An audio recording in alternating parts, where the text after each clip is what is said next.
ஒரு கட்டுமானம் கட்டிடத்துக்கு பிற்பாடு அது சுற்றுச்சூழலுடைய விதிமுறைகளை மீறியதாக இருக்கின்ற நிலையிலும் கூட பொது நலன் கருதி அதை ஒரு விலக்கு அளித்து அனுமதி கொடுத்து விட்டது. இந்திய ஒன்றிய அரசு அனுமதி கொடுத்து விட்டது. உச்சநீதிமன்றத்துடைய 2 நீதிபதிகள் ஏகே ஓஜா மற்றும் பொயான் ஆகிய இருவர் கொண்ட அந்த நீதிமன்றம் என்ன சொல்லுதுன்னா, ஏற்றுக்கொள்ள முடியாது, நான் இவ்வளவு ஸ்பெண்ட் பண்ணிட்டேன் அப்படின்றதெல்லாம் கிடையாது, சுற்றுச்சூழல் விதிமுறைகளை நீங்க மீறி இருக்கீங்க, இதெல்லாம் டெமாலிஷ் பண்ணணும், நீ வேற எங்கன்னா எடுத்து போய் கட்டிக்கோ, இல்ல இது மாதிரி பண்ணா 20,000 கோடி வரைக்கும் லாஸ் ஆகும், யாரை கேட்டுக்கிட்டு கட்டினேன், அப்ப அதுக்கு உரிய முறையான சுற்றுச்சூழல் அனுமதி பெற்றிருக்க வேண்டுமா இல்லையா?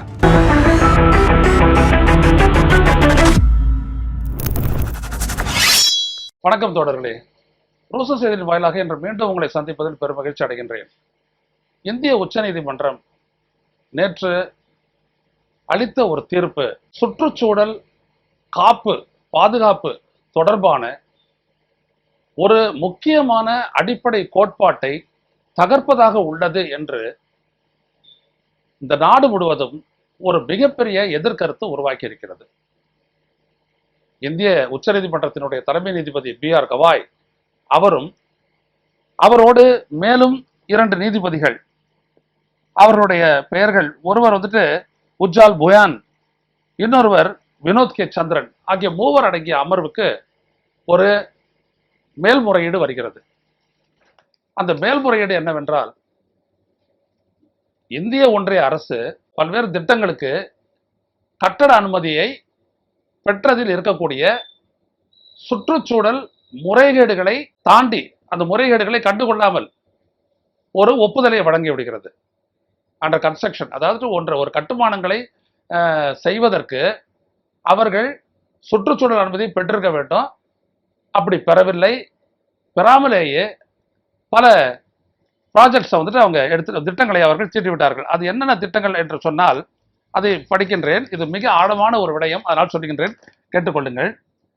Many projects including an investment with the Steel Authority of India, a 962 bed AIIMS hospital in Odisha, a greenfield airport in Karnataka, a central armed police force Institute of Medical Sciences in Delhi, இவை யாவும் உரிய சுற்றுச்சூழல் அனுமதியை பெறாமல் அல்லது சுற்றுச்சூழல் வழங்கிய அனுமதியையும் தாண்டி முறைகேடாக கட்டப்பட்டது, இவைகளை அனுமதிக்க கூடாது என்று வந்த வழக்கை விசாரித்த 2 நீதிபதிகள் கொண்ட ஏகே ஓஜா என்கின்ற நீதிபதியும் புயான் என்ற இப்பொழுது இந்த அமர்வில் இருக்கக்கூடிய இந்த 2 நீதிபதிகளும் சேர்ந்த அமர்வு கடந்த 14ஆம் தேதி ஒரு தீர்ப்பை அளித்தது. அந்த தீர்ப்பு என்னவென்றால், ஒரு கட்டுமானம் கட்டிடத்துக்கு பிற்பாடு அது சுற்றுச்சூழலுடைய விதிமுறைகளை மீறியதாக இருக்கின்ற நிலையிலும் கூட பொது நலன் கருதி அதை ஒரு விலக்கு அளித்து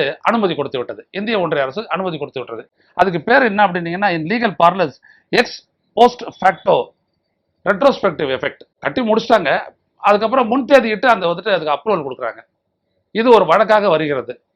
அப்போ உச்சநீதிமன்றத்துடைய 2 நீதிபதிகள் ஏகே ஓஜா மற்றும் பொயான் ஆகிய இருவர் கொண்ட அந்த உஜ்ஜால் புயான் அவர்கள் 2 பேர் கொண்ட நீதிமன்றம் என்ன சொல்லுதுன்னா, ஏற்றுக்கொள்ள முடியாது, நான் இவ்வளவு ஸ்பெண்ட் பண்ணிட்டேன் அப்படின்றதெல்லாம் கிடையாது, சுற்றுச்சூழல் விதிமுறைகளை நீங்க மீறி இருக்கீங்க, இதை ஒத்துக்கொள்ள முடியாது, எனவே இதெல்லாம் டெமாலிஷ் பண்ணணும், நீ வேற எங்கன்னா எடுத்து போய் கட்டிக்கோ, இல்ல இது மாதிரி பண்ணா 20,000 கோடி வரைக்கும் லாஸ் ஆகும், யாரை கேட்டுக்கிட்டு கட்டினேன், அப்ப அதுக்கு உரிய முறையான சுற்றுச்சூழல் அனுமதி பெற்றிருக்க வேண்டுமா இல்லையா அப்படின்லாம் கேட்டுட்டு கடந்த மே மாதம் 16ஆம் தேதி ஒரு ஜட்ஜ்மெண்ட் கொடுக்குறாங்க.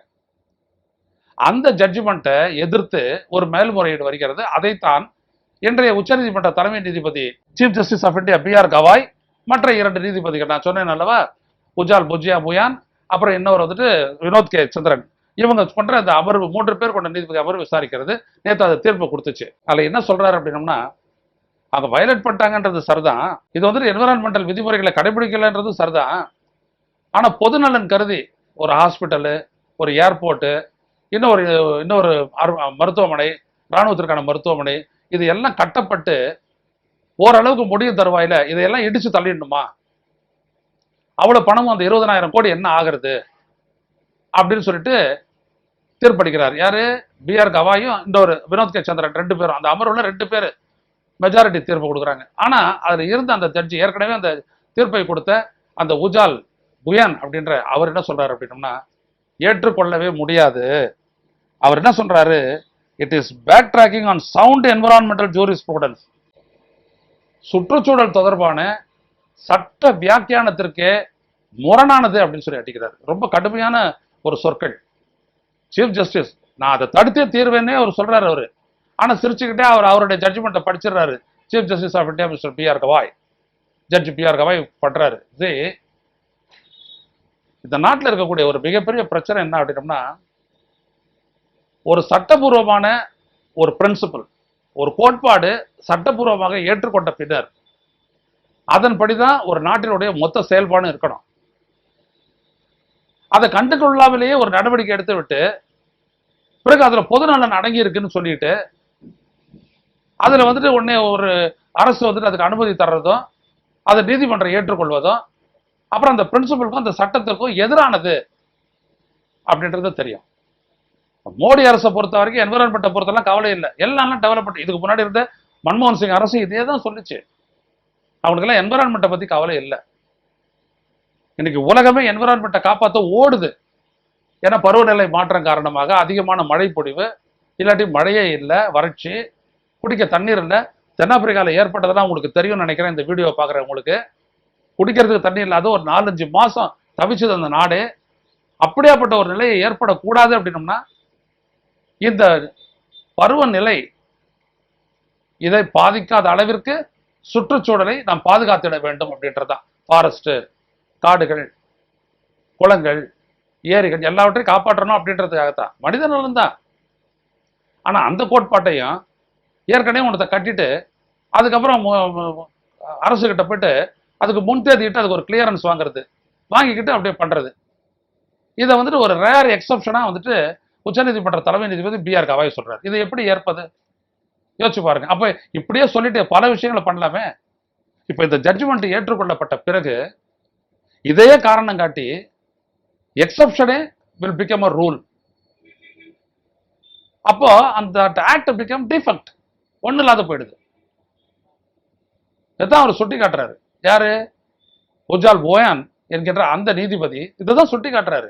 அப்ப அவர் சொல்லும் போது சொல்றாரு, for the sake of violators even as the deadly Delhi smog remains every day about the hazards of environmental pollution. சுற்றுச்சூழலில் ஏற்படக்கூடிய மாசின் காரணமாக இன்றைக்கு டெல்லி திணறி கொண்டிருக்கிறது. ஆனா அதே டெல்லியில உட்காந்துக்கிட்டு ஒரு மிகப்பெரிய ஒரு சுற்றுச்சூழல் மீறலை நாம் நம்மளுடைய ஜட்ஜ்மெண்ட் மூலம் அதுக்கு அப்ரூவல் கொடுக்குறோம்னா அது என்னன்னு சொல்றது அப்படின்னு சொல்லிட்டு அவர் கேட்டிருக்காரு.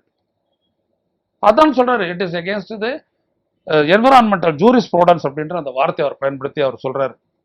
ஆனா அதுக்கு இன்னொன்னு சொல்றாரு அவரு, இதெல்லாம் இப்படி எல்லாம் சொல்றாங்க. இந்த கருத்து 97 பேஜ் ஜட்ஜ்மெண்ட், டெசண்டிங் ஜட்ஜ்மெண்ட் அவர் கொடுத்தாரு உஜால் போயான். அவர் சொல்றாரு, இது வந்துட்டு innocent expression of opinion, not on sound principle. நீங்க கொடுத்திருக்கக்கூடிய இந்த தீர்ப்புன்றது வந்துட்டு என்விரான்மெண்டல் பிரின்சிபல்ஸ்ல அடிப்படையில், அந்த சட்டத்தின் அடிப்படையிலானது இல்ல, விவரமற்ற ஒரு கருத்து வெளிப்பாடு அப்படின்றார். கடுமையான வார்த்தை. சீஃப் ஜஸ்டிஸ் எதிராக ஒரு ஜட்ஜு இந்த annals of jurisprudence and annals of Supreme Court of India, இப்படி ஒரு ஜட்ஜு பெஞ்சில் உட்காந்துக்கிட்டு மற்ற 2 நீதிபதிகள், அதுல ஒருத்தர் வந்துட்டு தலைமை நீதிபதி, அவருக்கு எதிராக இப்படி சொல்லியிருக்கக்கூடிய அந்த இது வந்துட்டு ரொம்ப பெரிய விஷயம், மிக கவனிக்கத்தக்க ஒரு விடயம். இதெல்லாம் எப்படி ஏத்துக்கிறது சொல்லுங்க பாப்போம். இந்த நாட்டில் என்ன பண்றாங்க, என்விரான்மெண்ட்டுக்கு கடைசி ப்ரியாரிட்டி கொடுக்குறாங்க. நான் கூட சுட்டி காட்டுறது உங்களை நிறைய பேர் படிக்கல. அந்த காவிரிக்கு குறுக்கே மேகேடாட்டு என்ற இடத்துல வந்துட்டு அணை கட்டணும்னு சொல்றது. ஆனா அங்க அணை கட்டினா 5000 சதுர கிலோமீட்டர் அளவுக்கு காட்டு பகுதி நீரில் மூழ்கும், ஏற்றுக்கொள்ள முடியாதுன்னு என்விரான்மெண்ட் மினிஸ்ட்ரி சொல்லுது. ஆனா என்விரான்மெண்ட் மினிஸ்ட்ரியினுடைய அப்ரூவல் இல்லாமலேயே ஒரு டீடைல்டு ப்ராஜெக்ட் ரிப்போர்ட் தயார் பண்ணி அது அப்ரூவலுக்கு அனுப்புறான் நீர்வள ஆணையத்துக்கு கர்நாடக அரசு. அது விஷயமா ஜட்ஜ்மெண்ட்டுக்கு போகும்போது என்ன சொல்றாரு ஜட்ஜு, இப்போ ஒன்றும் அவங்களோட அப்ரூவல் ஒன்றும் கேட்கலையா, அவங்க ப்ராஜெக்டை தானே கொடுக்குறாங்க அப்படின்னு சொல்லிட்டு தமிழ்நாடுடைய கருத்தை நிராகரிக்கிறாங்க. எவ்வளவு ஆபத்தானது பாருங்க.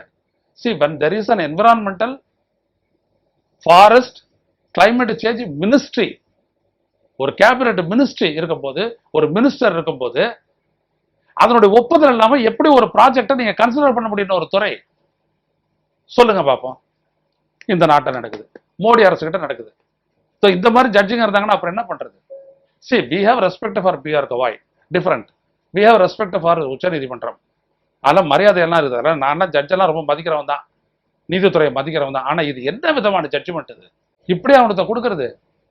இங்கே கூட நீங்க பாத்தீங்க அப்படின்னம்னா, இங்கே ஒரு சதுப்பு நில காடுகள் இருக்கு இல்லையா, சென்னையை முதல் பண்ண, அதுக்கு நடுவில் ஒரு அரசாங்கத்தினுடைய கட்டடம் இருக்கு, கட்டப்பட்டது ஒரு ஓசனோகிராஃபி இன்ஸ்டிடியூட். சரி, உயர்நீதிமன்றம் எப்படி நான் இதை கட்டணன்னு கேட்டுச்சு. ஆனா இடிக்க சொல்லலை. நம்மள போன கூட்டாளி இருந்தாலும் முதல்ல இடிச்சு தள்ளிட்டு, இன்னைக்கு இந்த வாரம் இறுதிக்குள்ள சனிக்கிழமைக்குள்ள எனக்கு வந்து சர்டிபிகேட் வந்து கொடுங்க, நான் இடிச்சு தள்ளுற காட்சி எல்லாத்தையும் வீடு எடுத்து வந்து கொடுறா அப்படின்னு. எத்தனை கோடி ஆச்சு, அத்தனை கோடி ஆச்சு, எச்சு தள்ளுற. நீ படிச்சவன், இதெல்லாம் கடமைப்பட்டவன். இந்த அரசாங்கம், இந்த அரசு போட்ட ஒரு நிறைவேற்றிய ஒரு சட்டத்தை, நீ நாடாளுமன்றம் நிறைவேற்றிய ஒரு சட்டத்தின்படி இது தப்பு.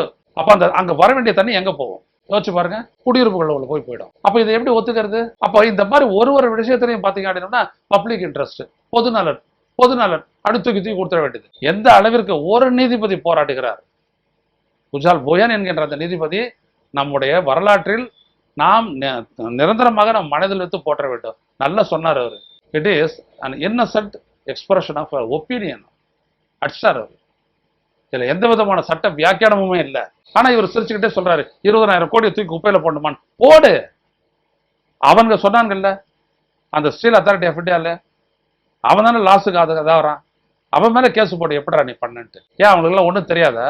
நம்ம அரசு, நம்மளே அரசு துறை தானே, நம்ம என்ன வேணாலும் பண்ணலாம், அப்புறம் பார்த்துக்கலாம். அந்த அடிப்படையில் வந்த விஷயம் இதெல்லாம். இப்ப நீங்களே இவ்வளவு பண்றீங்கன்னா, உங்களை விட பவர்ஃபுல்லான அதானி, அம்பானி, டாடாஸ், பிர்லாஸ், அவரு இவங்கெல்லாம் எவ்வளவு பண்ணுவாங்க? எல்லாத்தையும் வேடிக்கை பார்த்துக்கிட்டு உக்காந்துட்டு இருக்கணுமா அந்த நாடு? ஆனா ஒரு விவசாயி ஏதாவது ஒண்ணு பண்ணிட்டானா மட்டும் அப்படியே புல்டோசரை விட வேண்டியது. எல்லாருக்கும் ஒரு லான்னா ஒரு லா தான். The law is to be abide. அது செய்யல. ஆனா இந்த நாட்டுடைய உச்ச நீதிமன்றத்துடைய தலைமை நீதிபதி தலைமையிலான ஒரு அமர்வு ஒரு பெரும்பான்மை 2-1 ஜட்ஜ்மெண்ட் இப்படி கொடுக்குதுன்னா, then there is no meaning in environmental ministry or environmental laws. இதுதான் இங்க ரொம்ப அபாயகரமானது.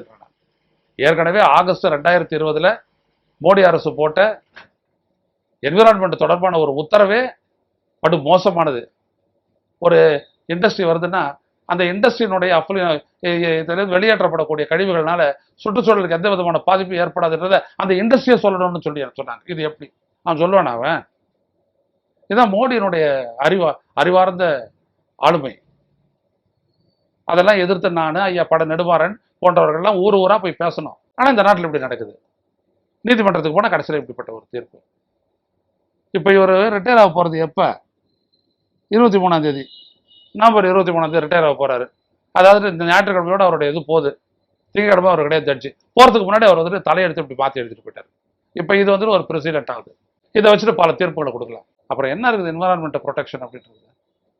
இதான் மக்களே இன்றைக்கு நம்ம பேச வந்தது. இது நீங்க ஒருவேளை இதை புரிஞ்சுக்கிறது கஷ்டமா இருக்கு. நீங்க ஹிந்துல வந்திருக்குது, இதை நீங்க பாருங்க. எஸ்சி அந்த ஜட்ஜ்மெண்ட்டு இதை எடுத்து பாருங்க. இதுவும் 12வது பேஜ்லேயே அதனோட இது இருக்கு, ஃபுல்லா பாருங்க. ரொம்ப அபாயகரமான ஒரு தீர்ப்பு நேற்று அளிக்கப்பட்டிருக்கிறது. மிக 20,000 விட பன்மடங்கு அபாயகரமானது. அதை படியுங்கள், படித்து புரிந்து கொள்ளுங்கள்.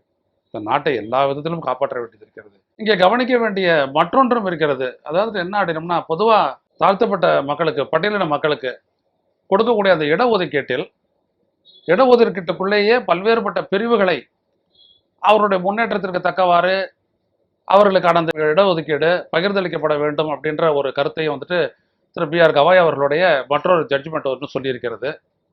அதை விடுதலை சிறுத்தைகள் கட்சியினுடைய பொதுச் செயலரும் நாடாளுமன்ற உறுப்பினருமான திரு டி ரவிக்குமார் அவர்கள் அதனை வந்துட்டு ஏற்றுக்கொள்ளத்தக்கதல்ல என்று சொல்லியிருக்கின்றார். அது ஒரு பக்கம். இன்னொன்று, மண்டல அறிக்கையினுடைய தொடர்பான ஜட்ஜ்மெண்ட்ல கொடுக்கப்பட்டதை போலவே பட்டியலின மக்களினுடைய இடஒதுக்கீட்டில் வந்துட்டு அந்த பொருளாதார கிரீமி லேயர், பொருளாதார அளவீடுகளையும் கணக்கில் எடுத்துக்கொள்ள வேண்டும் என்று சொல்லியிருக்கின்றார். இது மிக அபாயகரமானது. இது எப்படி ஒரு சொல்றாருன்னு தெரியல. பொருளாதார அளவுகள் மாறக்கூடியது. ஒருத்தருக்கு வருவாய் இருக்கும், இருக்காது போயிடும். லாட்டரி சீட்டு நாளைக்கு விழுந்துச்சுன்னா ஒருத்தர் கோட்டீஸ்வரனா கூட ஆயிடலாம், இல்லை ஒரு 5-6 வருஷத்துல ஒரு பெரிய தொழில் செஞ்சு ஏதாவது ஆயிடலாம். ஆனா அவங்களுடைய சமூக நிலை மாறாது. இங்க விடயம் அவ்வளவுதான். அதுல வச்சு உரிமை பறிப்புக்கு அவங்களை ஆளாக கூடாது. ஸோ இப்படிப்பட்ட ஒரு ஜட்ஜ்மெண்ட்டை அதுவும் திரு பி ஆர் கவாய் அவர்கள் அப்படிப்பட்ட ஒரு ஒடுக்கப்பட்ட சமூகத்திலிருந்து வந்தவரே இப்படிப்பட்ட ஒரு தீர்ப்பை கொடுக்கிறார் என்றால் அது என்னவென்று சொல்வது. அதை கொடுத்திருக்கிறார். இதுவும் வந்துட்டு கவலைக்குரியது, வருத்தத்திற்குரியது. ஒரு ஆழ்ந்த சட்டத்தின் பார்வை மட்டுமே எல்லாவற்றுக்கும் போதுமானதாக இருக்காது. சமூக பார்வை வேணும். என்விரான்மெண்டலை பொறுத்த வரைக்கும் இயற்கை சார்ந்த ஒரு எண்ணம் வேண்டும், இதயம் வேண்டும் என்று சொல்வார்களே. ஆனால் இப்படிப்பட்ட விடயங்களில் சமூகம் சார்ந்த, அந்த மக்களினுடைய நிலைமை சார்ந்த, அவருடைய வரலாறு சார்ந்த அந்த பார்வையும் வேணும். அப்பதான் வந்துட்டு அந்த கொடுக்கக்கூடிய அந்த ஜட்ஜ்மெண்ட் வந்துட்டு உள்ளபடியே நீதியை அளிப்பதாக இருக்கும். இல்லாட்டி அது நீதிமன்றத்தின் மூலமாக உரிமை பறிப்பதாக மட்டுமே அமையும் என்பதை கூறிக்கொள்கிறேன். மீண்டும் சந்திப்போம். நன்றி, வணக்கம். ஊடகம் கார்ப்பரேட் அரசியல்வாதிகளின் கைப்பாவையாக, அடிமைகளாக இருந்தது போதும். இனி சாட்டை எடுத்து சுழற்றும் நேரம் வந்துவிட்டது. ஊடகம் பொதுமக்களாகிய உங்களுக்காக, உங்களாலேயே இயக்கப்பட வேண்டும். ஊடக சுதந்திரத்திற்காக உங்களின் பங்களிப்பை இன்றே அளித்திடுங்கள்.